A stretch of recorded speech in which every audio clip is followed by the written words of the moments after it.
नमस्कार, जय जोहार। साथियों, जागो पंच में आप सभी का बहुत बहुत स्वागत।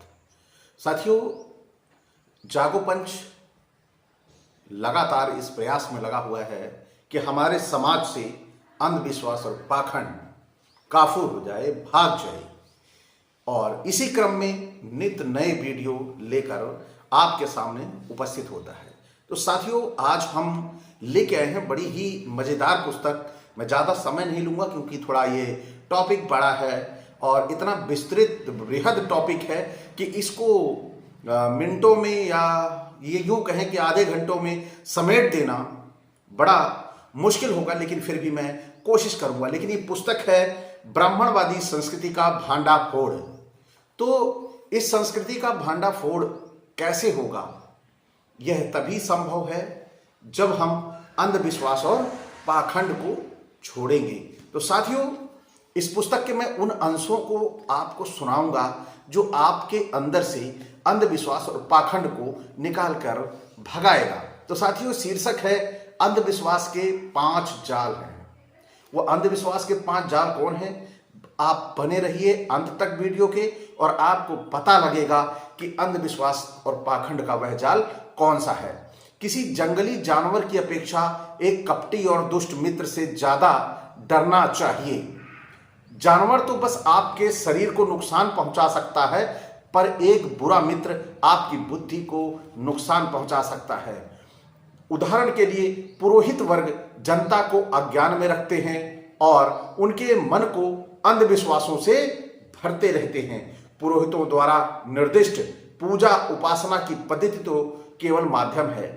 बुद्ध ने कहा था, खुद को भूखा रखकर अपने शरीर को कष्ट देकर ज्ञान प्राप्त नहीं किया जा सकता। बड़ा ही जो बुद्ध जी ने ज्ञान प्राप्त किया था, वह ज्ञान प्राप्ति में एक माध्यम यह भी था कि अपने आप को आप व्रत उपवास के दुनिया के ढोंग चोचलों में डालकर कभी भी ज्ञान प्राप्त नहीं कर सकते हो। यह सत्य ही कहा था, क्योंकि पेट की भूख बड़े बड़े अपराध करा देती है। तो क्या आपको पेट की भूख ज्ञान प्राप्त करने देगी? तो हमें अपने महापुरुषों के बताए हुए रास्तों को, जो हमसे पहले एक्सपेरिमेंट कर चुके हैं, अनुभव कर चुके हैं, उनके अनुभव का हमें लाभ लेना चाहिए और अंधविश्वास और पाखंड के झोल से हमें निकल जाना चाहिए। तो यही आगे चलते हैं। बुद्ध ने कभी भी वेद या जाति भेद अथवा पुरोहित या सामाजिक प्रथा किसी के सामने माथा नहीं नवाया। उन्होंने द्वैतवादी, देवता, ईश्वर आदि की किंचित भी चिंता नहीं की। बुद्ध के संदेश ही बुद्ध धम्म कहलाए। हमें यही समझना होगा, ज्ञान जब हमारे समाज के किसी व्यक्ति ने, महापुरुष ने ज्ञान प्राप्त कर लिया और ज्ञान की बातें हमें दे गया, उस ज्ञान की बातों को हम अवॉइड करके, तिरस्कार करके हम पाखंड और अंधविश्वास में उलझे रहें, यही हमारे लिए हमारी तुच्छ मानसिकता का प्रतीक होगा। तो साथियों, इसी के साथ हमारे महापुरुष जो शिक्षा दिए हैं वह हमारे लिए बहुत महत्वपूर्ण है, हमको इसे ध्यान में रखना होगा। साथियों, पेरियार ललई सिंह यादव जी ने कहा था, किसी देवी देवता की प्रार्थना क्या कोई जादू का मंत्र है जिसका जप करने से बिना कठिन श्रम किए तुमको चमत्कारिक फल प्राप्त हो जाएगा? पुरोहितों ने भक्ति को श्रेष्ठ बताया, ना कि ज्ञान को, क्योंकि ज्ञान को श्रेष्ठ बतलाने पर लोग ज्ञान सीख लेंगे तो पुरोहित से तर्क करने लगेंगे, और अगर भक्ति में लगे रहेंगे तो रात दिन पत्थर, मिट्टी, पहाड़, गोबर आदि की पूजा पूछते पूछते उनके दिमाग में भी गोबर भर जाएगा। और यह आज हमारे समाज में बहुतायत देखा गया है। वो कैसे? आप देखिए, आप जिसको समझ लिए कि यह हमारा उद्धार करेगा, वह सड़क से कैसे लग्जरी जीवन जीने लगता है। हमारे समाज के बाबा जितने भी आज ये महापुरोधा बने हुए हैं, समाज के ठेकेदार बने हुए हैं, ये सब लग्जरी जीवन जी रहे हैं। बहुत ही निम्न जीवन इनका था, लेकिन आज ये कैसे आपके चंदे दान चढ़ावे से कैसे मजबूती के साथ आप ही का गला घोटने के लिए, आपके अधिकारों पर पैबंद लगाने के लिए लगे हुए हैं। तो साथियों, आगे चलते हैं। कहावत भी है, भगवान मानकर पूजा करते रहेंगे तो उनकी बुद्धि कुंठित होती रहेगी, और जैसी परिस्थिति में जो रहेगा वह वैसा ही हो जाएगा। पत्थर की पूजा करते करते पत्थर की तरह स्थिर जड़ हो जाएगा और उनके सोचने समझने की शक्ति जाती रहेगी। भाग्यवाद पुनर्जन्म को मानकर वे हर अन्याय सहते रहेंगे। और आज हमारे समाज में ये जो अन्याय हो रहा है, जो हमारे समाज के लोग प्रताड़ित हो रहे हैं, वह सोचते हैं कि यह हमारे पिछले जन्म का कुकर्म है जो हमें इस जन्म में मिल रहा है। ऐसा जो हम जब भाग्यवादी होते हैं या जब हम कर्म पे विश्वास नहीं रखते, तब हमारे साथ ऐसा हो जाता है कि हमारे साथ होने वाली घटनाएं हमें यह करने को, सहने को मजबूर कर देती हैं जब हम विश्वास नहीं करते अपने कर्म पे और अपने दिमाग पर। हम दूसरे के बताए हुए जब दिमाग पर चलते हैं तो निश्चित रूप से हम धीरे धीरे जड़ होते चले जाते हैं। वह जड़ कैसे? जैसे जिसकी पूजा हम कर रहे हैं वह पत्थर का है, तो निश्चित तौर पर हमारे दिलो दिमाग पर भी पत्थर पड़ जाता है और हम पहचान नहीं पाते कि क्या ये पत्थर जिसे हम 20, 25, 100, 5,000, 10,000 में खरीद के लेके आए हैं या जिनको हमने बनवाया है, क्या वो हमें बना सकता है? यही सोचने वाली बात है और यही हमें सोचना चाहिए। याद रखिए, जाल फैलाने वाला खुद जाल में नहीं फंसता। जैसे कि तीर्थों व मंदिरों में ब्राह्मण पत्थर पूजते हुए भी पत्थर की तरह नहीं होते हैं। आप दिमाग उनकी तरह लगाइए कि कैसे वह उनके सिर पर पैर रख के भी उनकी सफाई कर लेते हैं, साफ सुथरा करते हैं और कहते हैं कि यह तो उनकी आराधना और उनको साफ करने का तरीका था। तो यही तरीका आपको भी समझना है। पुरोहितों का मानना है कि अंधविश्वास फैलाते रहो और जनता का शोषण करते रहो। अंधविश्वास के 5 ही तो जाल हैं। अब यहां पे बात आती है कि अंधविश्वास के वो कौन से 5 जाल हैं जिनमें हमारा पूरा का पूरा समाज उलझ जाता है, इससे इतर नहीं जा पाता। तो उस जाल का पहला पॉइंट है भगवान। भगवान एक ऐसी कड़ी है जिसके चक्कर में हम खुद कर्मवादी ना बनकर भाग्यवादी बन जाते हैं और जब भाग्यवादी बन जाते हैं तो हमारे कर्मों में कहीं ना कहीं कमी हो जाती है, क्योंकि हमें भरोसा रहता है कि ईश्वर है, भगवान है तो हमें देगा ही। और फिर होता क्या है? भगवान न कहीं होता है और न वो कहीं आता है और आपके साथ आप असफल होते हैं और फिर दोबारा से उसी के भरोसे रहते हैं कि हमारे भाग्य में नहीं था और भगवान ने इसलिए हमें दिया नहीं। तो पहला भगवान है, दूसरा भाग्य है। जब भगवान पे भरोसा कर रहे हो वो हमको देगा तो आप कर्म नहीं करते हो। जब भाग्य पे बात है कि हमारे भाग्य में होगा तो हमें मिलेगा ही, तो आप कर्म करने से दूर भाग जाते हो।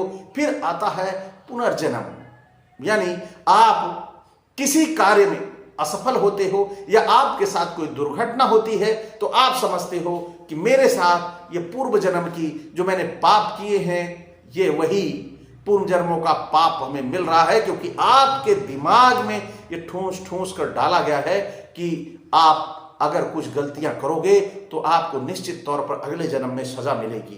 तो उसी सजा के भय से, और जो सजा इस जन्म में नहीं मिली, अगले जन्म में जो कुछ हो रहा है आप उसे अपना पिछले जन्म का मानकर वो सजा उसे स्वीकार करते रहते हैं। यानी अगर आपके साथ प्रताड़ना हो रही है, आपका शोषण हो रहा है, तो आप ये मानते हैं कि निश्चित तौर पर मेरे पुनर्जन्म के कुछ कुकर्म हैं जो आज मेरे साथ ये शोषण हो रहा है। तो साथियों, ये शोषण नहीं है, ये नेट है, ये जाल है, ब्राह्मणवाद का जो जाल है जिसमें आपको उलझाया गया है कि आप पीड़ित हो, प्रताड़ित हो तो आपके सहने की शक्ति मजबूत होती रहे। इसीलिए यह तैयार किया गया जाल है। फिर जाल में और भी बड़ी मजेदार चीजें हैं। अगला जाल कौन सा है? अगला जाल जो है वो स्वर्ग का है। स्वर्ग यानी कहीं कोई ऐसी जगह जो बनी ही नहीं। स्वर्ग आपका यही है। आप अपने अधिकारों, आप अपने संवैधानिक अधिकारों को नहीं पहचान पा रहे। आपको जैसे अभी आपको आरक्षण मिला है और उस आरक्षण में आप शिक्षित होकर अपने आरक्षण का लाभ नहीं ले पा रहे हो, तो इसका मतलब है कि आप जो यहां धरती पर आपके लिए कुछ अच्छा होने वाला है और उस अच्छे की प्राप्ति नहीं कर पा रहे हो, तो आप स्वर्ग में नहीं हो। लेकिन यदि आप उसी के जरिए अपने आरक्षण का ही लाभ लेकर किसी अच्छे पद पर बैठ जाते हो, तो आपके लिए यह बढ़िया स्वर्ग नहीं हो सकता, क्योंकि मरने के बाद आपने कहीं कुछ नहीं देखा। और जब कुछ नहीं देखा मरने के बाद, या किसी ने नहीं देखा, मैं ये दावे के साथ कहता हूं कि धरती पर रहने वाला कोई भी ऐसा प्राणी नहीं है जिसने स्वर्ग मरने के बाद देखा हो। हां, जिंदा रहते हुए स्वर्ग देखा है, और इसकी अनुभूति हमारे देश में करोड़ों लोग करते हैं कि जो स्वर्ग में रहते हैं। तो वह स्वर्ग और नरक का भय दिखाकर आपको डराने वाला, आपको जाल में उलझाने वाला उस सातिर को, उस दुश्मन को पहचानो। साथियों, इसके साथ ही जो सबसे खतरनाक इनका जाल है वह नरक का जाल है। अब आप यहां इन चारों की बात करते हैं, यानी भगवान की बात करते हैं, भगवान की बात करते, फिर भाग्य की बात करते हैं, फिर पुनर्जन्म की बात करते, फिर स्वर्ग की बात करते। अगर इसके बारे में आपने जरा सा भी सवाल उठा दिया, तो फिर आपको नरक का भय दिखाया जाएगा, नरक का डर दिखाया जाएगा। उस नरक में आपको खौलते हुए तेल की कढ़ाई में तला जाएगा। ये डराने का इनकी परिपाटी है। फिर भालों पर, बड़े बड़े भाले होंगे, उन पे चलाया जाएगा, फिर आरा चलाया जाएगा बड़ा। तो ये सब नरक का भय दिखाकर आपके अधिकारों पर कुंडली मार के बैठे हुए हैं, और वो आपके अधिकारों को खाते जा रहे हैं। साथियों, ये है वो 5 जाल जिनमें आपको उलझाकर आपका अस्तित्व समाप्त कर दिया जाता है। और यही नहीं, हमारे ये जो 5 जाल हैं, जब तक इन 5 का प्रसार होता रहेगा, तब तक पिछड़े शोषितों के अधिक पढ़े लिखे लोग भी ब्राह्मण के जाल से मुक्त नहीं हो सकेंगे, और इन्हीं जाल में फंसते रहेंगे। सभी ब्राह्मणवादी पोथियां जिन्हें लोग धर्म ग्रंथ कहते हैं, उनमें 2 ही बातें मुख्य हैं, शाप और वरदान। इन्हीं की वजह से अंधविश्वासी हमेशा ब्राह्मणों के शाप से डरते रहेंगे, आशीष पाने के लिए उनके चरण वंदना करते रहेंगे और दान देते रहेंगे, पैर छूकर आशीर्वाद लेते रहेंगे। इसीलिए तुलसीदास ने लिखा है, क्या लिखा है, बड़ी मजेदार बात है, यहिते अधिक धर्म नहीं दूजा, यहिते अधिक धर्म नहीं दूजा, मन वचन कर्म विप्र पद पूजा। अब अंधविश्वास फैलाकर सबके दिल दिमाग पर शासन करने के लिए ही शाप वरदान की कल्पना की गई है। यहां पे क्या कह रहा है, यहिते अधिक धर्म नहीं दूजा, मतलब इससे अधिक धर्म दूसरा नहीं है। क्या, कौन सा धर्म? वही धर्म मन वचन कर्म विप्र पद पूजा, यानी मन से, वचन से, विप्र यानी ब्राह्मण के पैरों की पूजा। क्या आपको लगता है कि ये ब्राह्मण आपको आजाद रहने देगा? कभी नहीं रहने देगा। जो अपने ही लोगों से, तुलसीदास भी ब्राह्मण ही था, और वह क्या कह रहा है कि कोई धर्म ऐसा दूसरा नहीं है। कौन सा? वह धर्म जहां पर मन वचन कर्म से आपने उसके पैरों की पूजा की।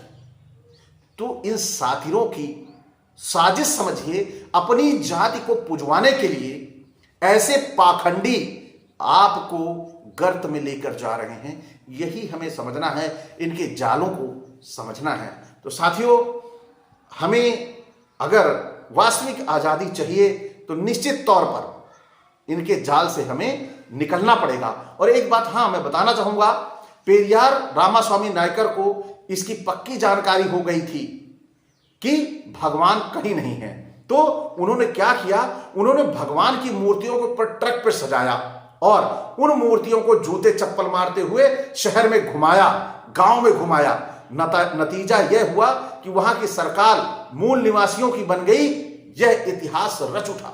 तो इसी इतिहास को हमें समझना होगा, हमारे महापुरुषों ने जो हमें ये सीख दी है, हमें इस सीख को समझना होगा कि हमारे पास ये जो पांचों जाल हैं, इन जालों का कोई अस्तित्व नहीं है।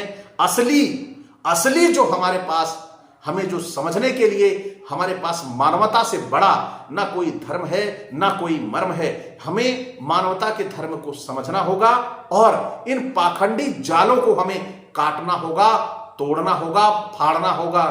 तो इस चीज को समझते हुए हमें अंधविश्वास और पाखंड से मुक्त होना होगा। तो साथियों, आज आपको ये वीडियो कैसा लगा? अच्छा लगा हो तो लाइक करें, और जो हमारे नए साथी देखते आ रहे हैं वो इस चैनल को सब्सक्राइब करना ना भूलें। साथ ही बेल आइकन की घंटी को दबा लें, जिससे हमारे वीडियो का नोटिफिकेशन त्वरित गति से पहुंच जाए। और साथियों, अगर आपको अंधविश्वास और पाखंड खत्म करना है तो ऐसी पुस्तकों को पढ़ना शुरू करिए और समाज से अंधविश्वास और पाखंड को खत्म करके मानवता का राज स्थापित किया जा सके। इसी के साथ आपसे नमस्कार, जय जोहार।